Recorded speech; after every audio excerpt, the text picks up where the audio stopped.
So we've built a telescope to catch the light coming down from the sky. If necessary, we've gone above the atmosphere to catch the kind of light that we want to. But now what we have to do is to record the information that we're seeing using some kind of detector.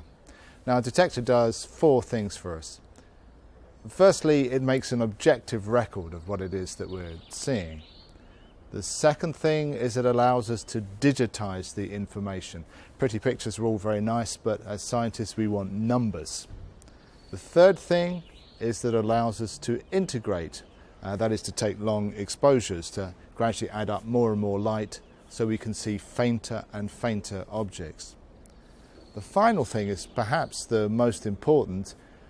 With detectors of various kinds, we can detect kinds of light that we cannot see with our eyes, infrared, X-rays, radio, etc. And so we discover things about the universe we otherwise would not know existed. Let me show you some examples. So this first example is a giant radio galaxy. It's the radio galaxy Hercules A. So the image you're looking at, the purple colour is a map of the radio emission as measured with the Very Large Array in New Mexico. It's superimposed on a regular visible light picture so you can see the parent galaxy. So what you see in that purple emission is two twin jets of radio plasma stretching out an enormous distance into space. And we think these have been squirted out of a black hole in the very centre of that galaxy. So extraordinarily interesting.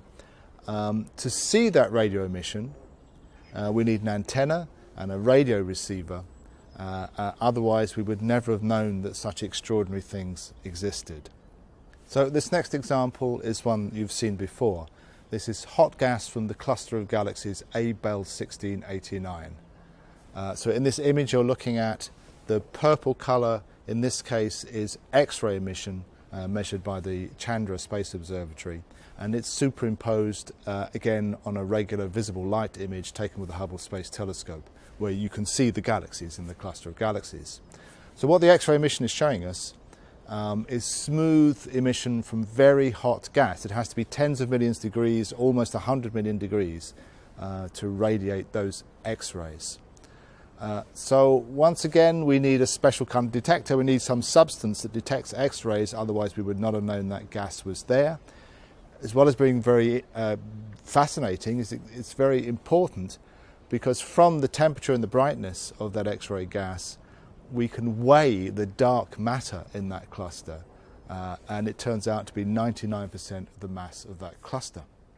So this final example is the Hubble Ultra Deep Field, a very deep picture taken by the Hubble Space Telescope. This image shows the importance both of integration and of observing at different wavelengths. So the tiny smudges that are circled in the image you're looking at are showing you the locations of some of the most distant galaxies we know of. Now, in order to detect those incredibly faint smudges, the Hubble Space Telescope stared at the same patch of sky for 4 days non-stop. A total exposure of 173,000 seconds. It just kept adding up more and more and more light to see extremely faint things. So that's how we can see those very, very distant galaxies. But also, as you'll be hearing later this week, those distant galaxies are redshifted. Their light is mostly emitted in the infrared rather than as visible light. So to measure that best, we need infrared detectors as well as visible light detectors. So there you have some science examples, the kind of science we can do with detectors of various different kinds. What we want to do this week is to understand how those detectors work. How do we actually achieve this? To do that, we need to look at how light interacts with matter and then how we assemble devices into instruments we can actually use. So that's our task this week. But before we do that, Catherine is going to tell you a bit more about those extremely distant galaxies.